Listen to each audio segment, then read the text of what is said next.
Hi dears, ഇന്നത്തെ recipe ഒരു കിഡിലെ mutton stew ആണ് കേട്ടോ. ഏതിൻ്റെ കൂടെ അടിപൊളി ടേസ്റ്റി ആയിട്ടുള്ള ഒരു മട്ടൻ സ്റ്റൂവിൻ്റെ റെസിപ്പി നോക്കിയാലോ. അപ്പോൾ നമുക്ക് വീഡിയോയിലോട്ട് പോകാം. അപ്പോൾ അതാ ആദ്യം ഒരു പാനിലേക്ക് ഞാൻ കുറച്ച് വെളിച്ചെണ്ണ ഒഴിച്ചു കൊടുക്കുന്നുണ്ട്. കുറച്ചധികം തന്നെ ഒഴിച്ചോളൂ കേട്ടോ. ഇനി അതിലേക്ക് നമുക്ക് ഉലുവ ഇട്ടിട്ട് ഒന്ന് പൊട്ടി വരുമ്പോൾ അതിലേക്ക് പട്ട, ഗ്രാമ്പു, ഏലക്കായും കൂടി ചേർത്ത് കൊടുക്കാം.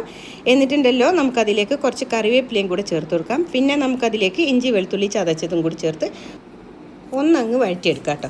ഇനി ഉണ്ടല്ലോ അതിലേക്ക് നമുക്ക് പച്ചമുളക് ചേർത്ത് കൊടുക്കാം. പച്ചമുളക് നമ്മളിവിടെ ഇതിലേക്ക് മുളക് പൊടിയൊന്നും ചേർക്കാത്തതുകൊണ്ട് തന്നെ ഒരു 4-5 പച്ചമുളക് ചേർത്തോളൂ കേട്ടോ. എരിവിനനുസരിച്ച് ചേർത്ത് കൊടുക്കാം. ഒന്നങ്ങ് വഴറ്റിയെടുത്തതിന് ശേഷം അതിലേക്ക് നന്നായിട്ട് കനം കുറച്ച് അരിഞ്ഞെടുത്തിട്ടുള്ള സവാള കൂടി ചേർത്ത് കൊടുത്ത് കുറച്ച് ഉപ്പും ചേർത്ത് നമുക്ക് സവാള നന്നായിട്ട് തന്നെ ഒന്നങ്ങ് വഴറ്റിയെടുക്കാം.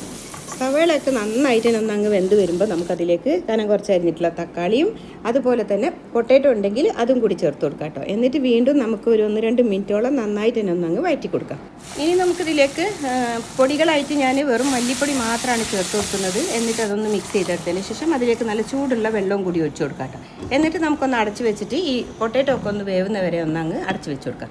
ഇപ്പോൾ അത് അത്യാവശ്യം പൊട്ടാറ്റോ ഒക്കെ വെന്ത് വെള്ളമൊക്കെ നന്നായിട്ട് വറ്റി വന്നിട്ടുണ്ട്. ഈ ഒരു സമയത്ത് ഞാൻ ഉപ്പും കുരുമുളക് പൊടിയും കൂടി ചേർത്ത് വേവിച്ചെടുത്തതാണ് മട്ടൻ. അത് ഇതിലേക്ക് ചേർത്ത് കൊടുക്കുന്നുണ്ട്. എന്നിട്ട് നന്നായിട്ട് തന്നെ ഒന്നങ്ങ് മിക്സ് ചെയ്ത് കൊടുക്കുന്നുണ്ട് കേട്ടോ. ഇത് നന്നായിട്ട് മിക്സ് ചെയ്തെടുത്തതിന് ശേഷം നമുക്കിതൊന്ന് അടച്ച് വെച്ചിട്ട് ഇതെല്ലാം കൂടി ഒന്നങ്ങ് മിക്സ് ആകുന്ന വിധത്തിൽ ഒരു 2 മിനിറ്റോളം ലോ ഫ്ലെയിമിൽ വെച്ച് കൊടുക്കാം. ഇപ്പോൾ ഇതാ അത്യാവശ്യം തന്നെ മട്ടനിൽ ഇതൊക്കെ പിടിച്ച് വന്നിട്ടുണ്ട്. അതുപോലെ നമ്മളുടെ ഉരുളക്കിഴങ്ങും വെന്ത് വന്നിട്ടുണ്ട്. ഈ സമയത്ത് നല്ല കട്ടിയുള്ള തേങ്ങാപ്പാൽ ഇതിലേക്ക് അങ്ങ് ഒഴിച്ചു കൊടുക്കുക. അത് കൂടി ചേർത്ത് കൊടുത്തതിൻ്റെ ശേഷം നമുക്കിതൊന്ന് അങ്ങ് മിക്സ് ചെയ്തെടുക്കാം കേട്ടോ. നിങ്ങൾക്ക് വേണമെങ്കിൽ കോക്കനട്ട് മിൽക്ക് പൗഡർ ചേർക്കാം, അല്ലെങ്കിൽ സാധാ തേങ്ങ അടിച്ചിട്ട് നമുക്ക് എടുത്ത് ചേർത്ത് കൊടുത്താലും മതി. എന്നിട്ടൊന്ന് അങ്ങ് മിക്സ് ചെയ്തിട്ട് ഒരുപാട് നേരം തിളപ്പിച്ചെടുക്കരുത്. ഒന്നങ്ങ് തിളച്ച് വരുമ്പോൾ നമുക്ക് ഫ്ലെയിം ഓഫ് ചെയ്യാം. എന്നിട്ട് അതിലേക്ക് കുറച്ച് കുരുമുളക് പൊടിയും അതുപോലെ തന്നെ ഗരം മസാല പൊടിയും കൂടി ചേർത്ത് കൊടുക്കാം. എന്നിട്ട് ഓഫ് ചെയ്തതിൻ്റെ ശേഷം കുറച്ച് മല്ലിയിലയും കൂടി അതിന് മേലെ ഇട്ട് കൊടുത്തിട്ട് നമുക്കിത് അടച്ച് വയ്ക്കാം.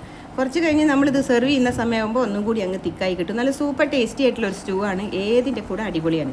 ട്രൈ ചെയ്ത് നോക്കുക. ഫീഡ്ബാക്ക്സ് അറിയിക്കാൻ മറക്കരുത്. ഇഷ്ടമായിട്ടുണ്ടെങ്കിൽ ലൈക്ക് ചെയ്യാനും ചാനൽ സപ്പോർട്ട് ചെയ്യാനും ഫ്രണ്ട്സിനൊക്കെ ഒന്ന് ഷെയർ ചെയ്ത് കൊടുക്കാനും മറക്കരുത്.